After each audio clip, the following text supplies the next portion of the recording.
Jangan lupa subscribe dan tekan notification button. Merci beaucoup. Okey, hari ni saya nak buka topik pasal scammer. Sebab ramai, saya receive banyak juga DM daripada... Why? She's awake. Sebab saya... Why? Because you did your bruit, ça, c'est jusqu'à là-haut, en fait. Donc, elle a réveillé à cause de ça.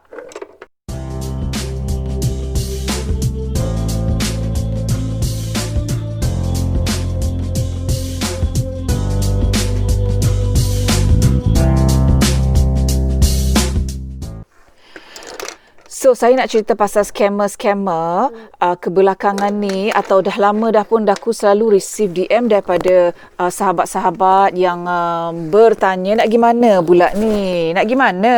Mama nak buat video. Duduk diam-diam boleh tak? Habis meja aku diconteng.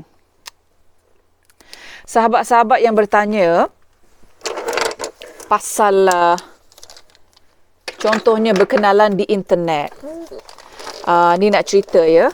Cik adik semua, orang-orang dekat internet ni, dia akan, scammer ni, dia akan attack wanita-wanita yang dia rasa single, berduit, macam tu. Wanita-wanita yang berumur tapi single, itu antara yang orang-orang scammer ni attack. Jadi kalau anda dapat DM daripada lelaki-lelaki yang mengaku konon-kononnya pilot lah, konon-kononnya dia ni mix Melayu tapi cakap Melayu tak erti, maknya dah meninggal dunia, bapa meninggal dunia, so dia cari family kat Malaysia.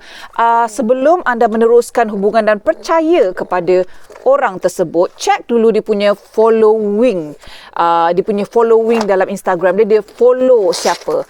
Orang-orang macam ni biasanya dalam dia punya list following dia adalah terdiri daripada perempuan sahaja yang bertudung. Yang bertudung. Fikir secara logik. Kalau orang putih yang mempunyai rupa, apa kes dia nak cari jodoh online? Apa kes kalau dia boleh dia dalam muka handsome, kerja bagus, pilot, anybody dia boleh dapat. Stewardess cantik-cantik, hot-hot boleh dapat. Kenapa dia nak message you? Yang sorry to say, kalau kita muka biasa-biasa saja, tiba-tiba ada orang pilot handsome nak message kita, nak berkenalan dengan kita. Ingat pilot ada masa ke nak message orang ni? Kan? So, check dulu dia following dia ada berapa ramai. Kalau nampak dalam list dia tu perempuan sahaja yang bertudung saja, itu memang sah antara ciri-ciri scammer. Lagi satu, berkenalan, bercintalah.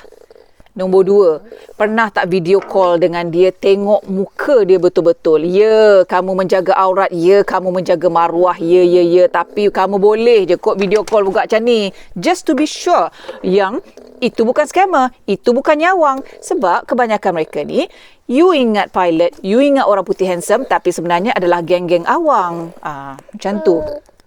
Jadi, nombor 2, check. Try video call. Tengok dia jawab ke tidak. Macam tu. Next, terlampau banyak kes terlampau. Yang dah aku hairan juga, benda ni dah viral, benda ni dah popular kat Malaysia. Tapi masih ada lagi wanita-wanita yang tidak tahu, yang senang ditipu. Tu yang dah aku tak faham kenapa. Secara logiknya kita boleh berfikir. Contohnya, berkenalan dengan orang ni. Tiba-tiba dia nak bagi kau hadiah. Hadiah tak mau kalah. Hadiah nak LV, nak Chanel, nak Christian Dior aja. Semua mahal-mahal lah. So, dia hantar barang pada kita. Wanita-wanita ni pun suka. Amatlah gembira kerana lelaki handsome pilot hantar hadiah. Sekali tak lama lepas tu, dapat receive a call mengatakan barang stuck di immigration. Kena bayar tax. Kalau tak bayar tax, tak boleh dapat. Jadi, sudah ramai yang tertipu. Mereka pergi bayar sebab percaya, memang percaya. Bila dah dibayar tak cukup pula, ada lagi kena bayar. Tu masalahnya, aku tak faham kenapa lah ada orang macam ni boleh percaya, tapi tak kisahlah tu kan. Jadi yang dah aku nak cakap, sebab dah aku ni personal shopper dan dah aku juga banyak memang menguruskan menghantar barang-barang ke Malaysia. Kalau you hantar barang ke Malaysia, kalau ada tax yang perlu dibayar, you akan dapat SMS daripada immigration, daripada custom sendiri. Custom akan send SMS mengatakan you kena call number ni, atau you kena datang dekat office custom di KLIA atau di mana bandar yang anda duduk.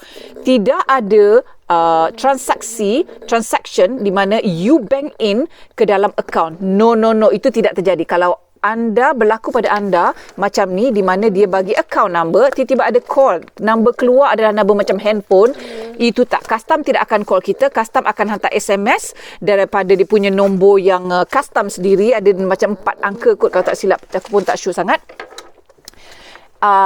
Dan you akan call custom tu untuk buat appointment, dan memang di pejabat custom. Tidak ada transaction yang you kena back in pada personal account, tidak ada. Sebab apa dah aku cakap macam ni? Sebab kalau kita kena bayar tax, kita kena pergi custom, kita kena buka box kita tu sendiri. Custom tak akan buka tau. Kita akan buka, dia akan tengok barang-barang dalam tu, dan dia akan valuekan sendiri berapa value tu, dan dia akan kira berapa tax. So, yang bila you dapat call mengatakan tax berapa kena bayar, 1,500 ke, tak ada. Walau barang mahal macam mana pun tidak akan sampai beribu-ribu nak bayar tax, kecuali bila anda balik pada overseas, anda kena tahan dengan custom-custom yang memang aim anda tu. Itu pun jarang. So tolonglah wahai wanita-wanita, berfikir secara wajarnya, secara warasnya.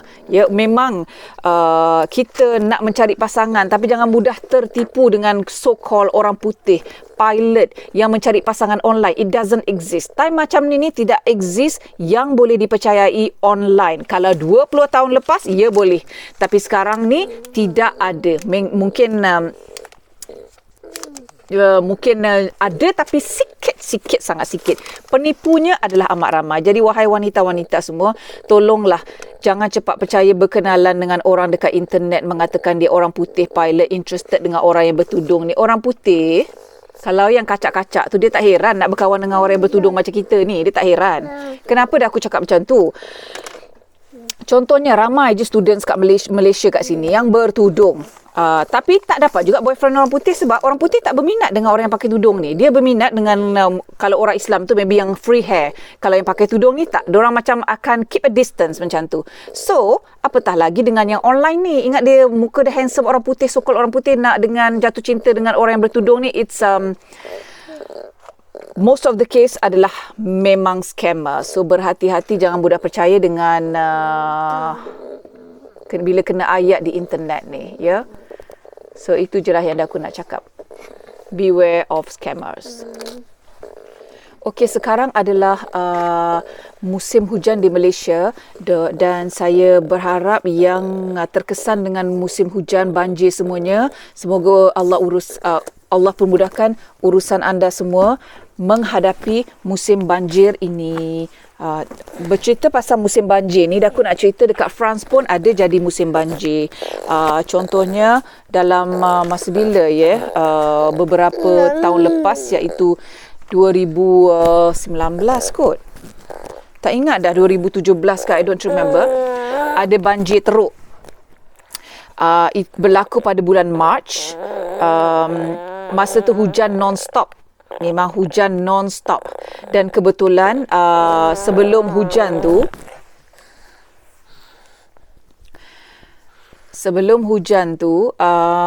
dorang buat membaik pulih tangki-tangki ke apa, aku tak tahu, dan dorang tak habis buat kerja tu. Dah hujan lebat selebat-lebatnya. Apa jadi? Rumah kami banjir. Rumah kat sini dah ada basement kan. Rumah kami pula elok je di bukit macam ni tau. Rumah kami bukanlah bawah bukit tu. Bawah bukit tu sungai. Sungai kat bawah tu. Kita orang punya rumah kat sini pertengahan. Tapi sebab ada basement, so air masuk kat situ. Sebab yelah tangki yang diorang tengah baik pulih tu, macam mana nak cakap, tak habis buat. Jadi air tak boleh nak pergi masuk tangki tu. Sebab blok ke, wallahualam. Jadi air masuk ke dalam basement kami, dan bayangkan naik. Tapi tidak lah banjir sampai tak boleh nampak basement tu, tidak. Banjir naik dalam pertengahan betis lah, which is quite a lot. Lepas tu Ya, sini juga berlaku banjir. Dan masa kakak aku pernah datang dulu juga, hujan non-stop membuatkan sampai jambatan nak pergi train station tutup. Train station service pun tutup sebab banjir kan. Railway station pun banjir. So itu teruk jugalah. Quite affected juga. That was 3 years ago kot. Banjir di France memang teruk sangat. Tak pernah jadi macam tu. Tapi lepas kejadian tu, diorang dah tak buat langkah berjaga-jaga lah. Dah jarang lah kot jadi. So, itu adalah sekali saja pernah merasa banjir dekat sini yang teruk. Sampai tak boleh nak ke Paris. Hujan terlampau sangat. Nak pergi melalui jambatan untuk pergi ke Paris pun tak boleh, tutup. Jadi, sini pun quite bad juga dia punya musim hujan pada tahun itu. Tapi lepas tu tak ada dah sebab dah belajar daripada mistake kan macam tu. Itu yang aku nak share pasal banjir di Paris. Terima kasih kerana menonton. Jangan lupa subscribe dan tekan notification button. Merci beaucoup.